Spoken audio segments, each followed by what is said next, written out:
So we're in Clovis, California, and we just finished buttoning up a little project for a homeowner out here. Had some gas lines installed, and it's the poly pipe, 1-inch poly pipe, the yellow pipe that PG&E uses. Not sure where they got the pipe, but it was already run when we got here. It is currently 95 degrees in Clovis, so we've got our gauge pumped up out there. We'll go take a look at it in a minute. What we've done out there is on the far end, I'll probably walk out there in a minute, but right over there you can see there's a riser, and all we did with that one is we just took the cap off. Sorry about all the shaking. We took the cap off and put some new pipe dope on it, new Teflon tape, and the reason why is we just want to cover all our bases. When you do an air test, you want to make sure that everything is sealed, and since we didn't put the cap on, we wanted to do that ourselves. So this one right here, I guess that's the fire pit, so that cap we got on.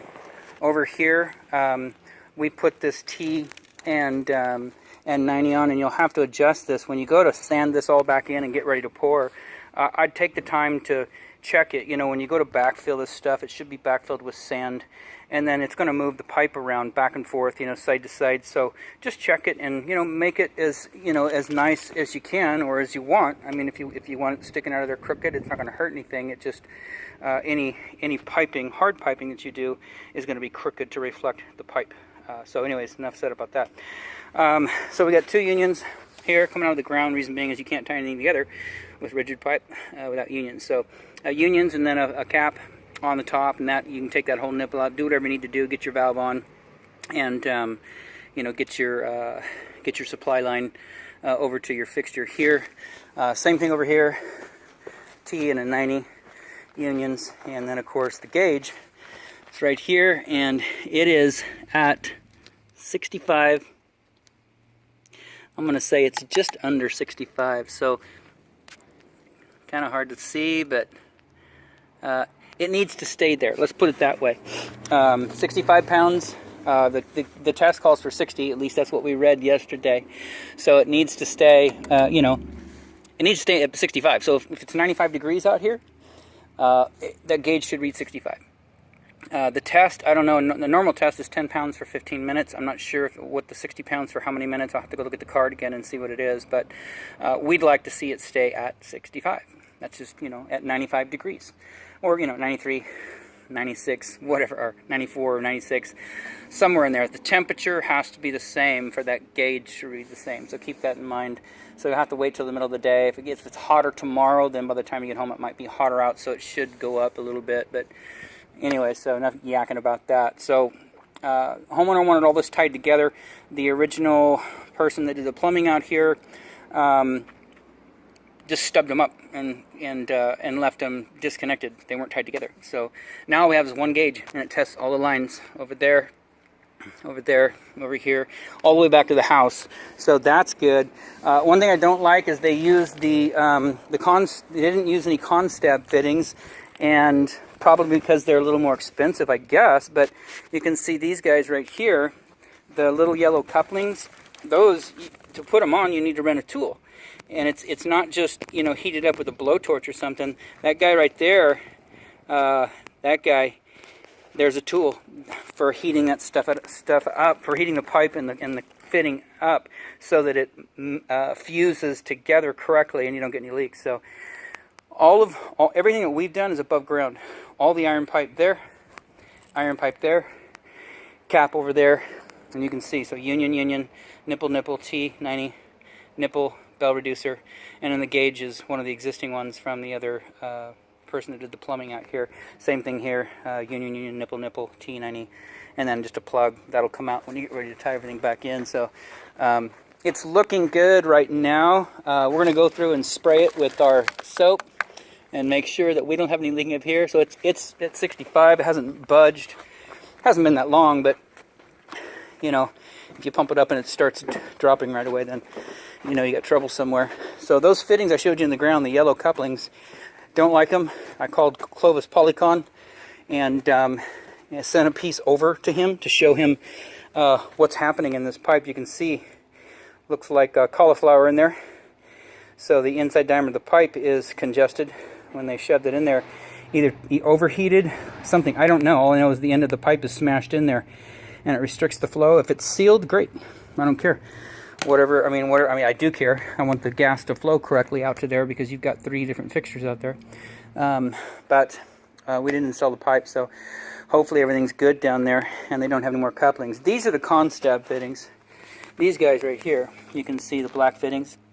And so you just take a little tool, that guy right over there, it's a chamfer tool, a little black thing with the red band around it, and you ring the inside of the pipe, and that red band is a feeler gauge to make sure it's in correctly, and the depth gauge, and then you slide them on, you're done. So with these anodeless risers, these gray risers that are long turn coming down, that's what we use. I mean, it's maybe they're 40, 50 bucks, you know, maybe that's why I didn't get any, but oh my gosh, you know, everything goes together.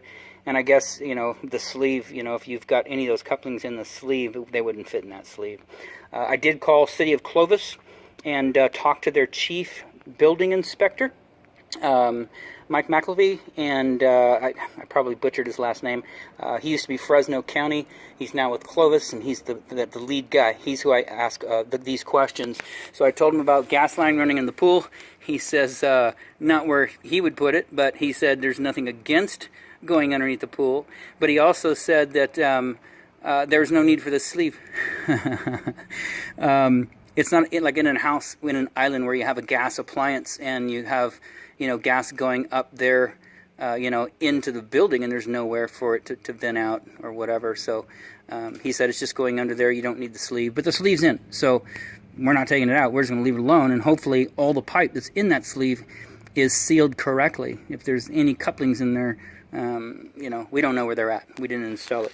But these are the couplings we installed. There's 2 of them right here. Homeowner said they'd like to see that pipe as close to the wall as possible. And so we told them we can make it same distance off the wall as, you know, the valve is. We did give you a new valve there. We took the old one out because it has a small opening in it. It's actually a gas valve that you would use at an appliance. And so we took that little feller out. And it's sitting right here. And you can see inside that little tiny opening right there. So that's the only flow you're getting out of it. And it's about 3/8 of an inch. This is actually a full port ball valve, which means it's the same inside diameter as this 1/2 inch pipe. So, you know, we didn't talk about doing that, but this is what goes out there, you know, either a 1/2 inch or a 3/4. That's the valve that goes out on your appliances out there. So you could reuse that, or I'd put a new one in. Anyway, so brand new valve, and it's off. Leave this off. Don't open this, because you're going to introduce, actually you're going to introduce air into the gas line. The reason being is gas in here is several ounces of gas pressure as opposed to 65 pounds of air pressure. So please, please, please do not bump this, do not touch this, leave it alone, and then, you know, get your inspection, and then, you know, get the, you know, you can leave it on if you want, but just be very mindful of that valve right there. You know, worst thing that happens, I guess, you get air blowing back into the line and your appliances won't come on, your stove, your water heater, stuff like that. I really don't know, you know, because, you know, air and fuel doesn't, it's not going to burn the same. So anyways, so valve is off. Union here, everything that's coming out of soil has unions on it. So that one over there, by itself, there's no union, because you're going to take that off when, I guess, you do your fire pit. You're going to do a 90 and come out and put a valve on and come back in and then put a supply line. And anyways, I'm going to leave that to you. You already know what you're doing here. And then the other 2 have unions on those, because you can't tie iron pipe together left to right without them. And here you need to be able to break this apart to service anything in here going wrong, valve, I don't know, anything. You need to be able to unscrew it, you know, so that union's down there, you bust it loose, and you know, unscrew everything. So that's good. So I'm going to go back through with that little squirty, the blue bottle right there. It's like a soapy, it's like soapy water, but it's not toxic to fittings, especially corrugated stainless steel, which you don't have here, but you will when you go to put your flexible supply lines in. So we use that because it doesn't corrode anything. So we're going to go out and squirt our fittings down, look for leaks, and then pick up our stuff and give you a holler, let you know that you're good and you're ready to call for inspection Thursday for a Friday inspection. Outside of that, this installation is done.